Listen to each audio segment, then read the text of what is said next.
پہلے میں 12 ربیع الاول کا بتاؤں کہ یہ ہے کیا.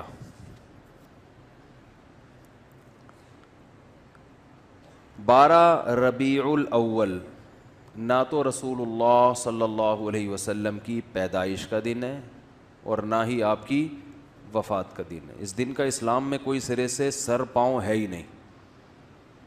سمجھ رہے ہیں؟ کچھ بھی نہیں ہے. یہ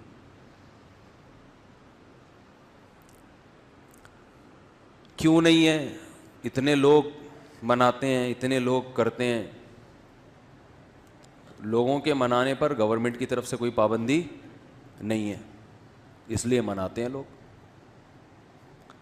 اتنے سارے علماء کی تقریریں آتی ہیں اس دن کی فضیلت پر, تو وہ اس لیے آتی ہیں کہ تقریروں پر بھی گورنمنٹ کی طرف سے کوئی پابندی, بولو بھائی, نہیں. تو لوگ دیکھتے ہیں گورنمنٹ کی طرف سے پابندی ہے یا نہیں ہے, اس کو فوکس کرتے ہیں. شریعت کیا کہتی ہے یہ تو وہی فالو کرے گا نا جو شریعت کو فالو کر رہا ہو, جو دیکھتا ہو کہ قرآن و سنت کیا کہتے ہیں. ائمہ مجتہدین جن کی قرآن و سنت پہ گہری گرفت تھی وہ کیا کہتے ہیں, وہ اخپل طریقے سے اسلام کو پیش, بولو بھائی, نہیں کرے گا. اخپل طریقہ نہیں چلتا. آج بہت سے معاملات میں پتہ ہی نہیں چل رہا ہے کہ ان کا لائف اسٹائل یا ان کا مذہب ہے کیا. اخپل طریقہ تو ہر ایک کا, بلوچوں کی الگ روایات ہیں, مہاجروں کی الگ ہیں, پنجابیوں کی الگ ہیں, پٹھانوں کی الگ ہیں. تو اخپل کو لے کے چلنا ہے تو پھر تو ہر قوم کا الگ کلچر, ہر قوم کی الگ روایات. اسلام کو دیکھنا ہے تو پہلے میں 12 تاریخ کے بارے میں آپ کو بتا دوں. ہمارے پاس جو دلائل ہیں وہ سب سے پہلے قرآن ہے, ایسا ہی ہے نا.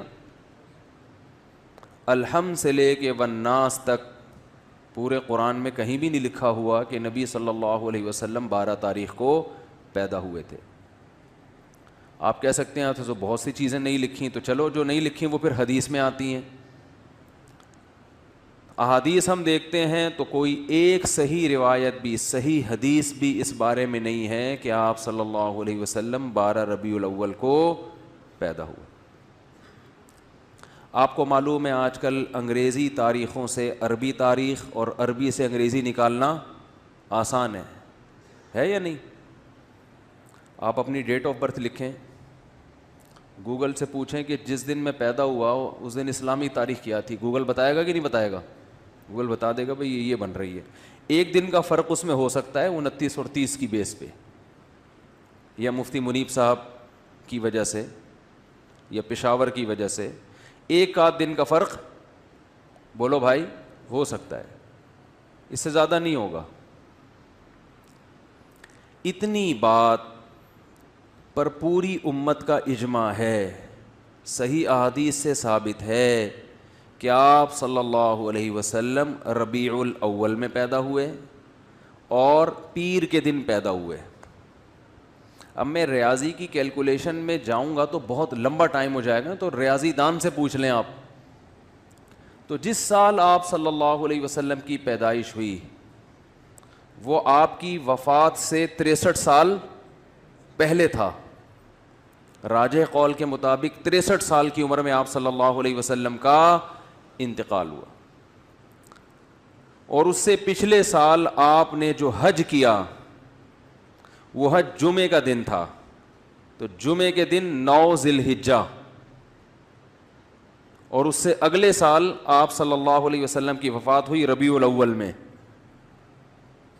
تو کیلکولیشن کرنا آسان ہو گیا کہ نہیں ہو گیا؟ تو کیلکولیٹ کر کے دیکھیں گے اور 62 سال پیچھے جائیں گے تو کیلکولیشن کے حساب سے 12 تاریخ پیر کے دن, بولو بھائی, نہیں بیٹھ رہی. لیکن چلو کوئی ریاضی دان کھینچ تان کے کچھ 62 کو 63 کر دے, 63 کو 64 کر دے, کچھ کر آ کے چلو فرض کر لو کہ بھئی امکان تھا. تو ہم تو سب سے پہلے کسی بھی واقعہ کے لیے مورخین کو فوکس کرتے ہیں یا حدیث کو. ہسٹری سے جس چیز کا تعلق ہے وہ یا تو حدیث میں ہوگی یا تاریخ دان بیان کریں گے. تو تو مورخین کی رائے میں اچھا خاصا اختلاف ہے، تھوڑا بہت نہیں. ان میں کسی ایک رائے کو ترجیح دینا آپ کے لیے صرف تاریخ کو اگر دیکھو گے تو ممکن نہیں ہے. حدیث کو دیکھو گے تو حدیث میں ہے ہی نہیں. تو اس بات کا امکان ظاہر کیا گیا ہے جو ماہرین محققین کہ 8 یا 9 ربیع الاول کا امکان زیادہ ہے آپ کی پیدائش کا دن ہونے میں.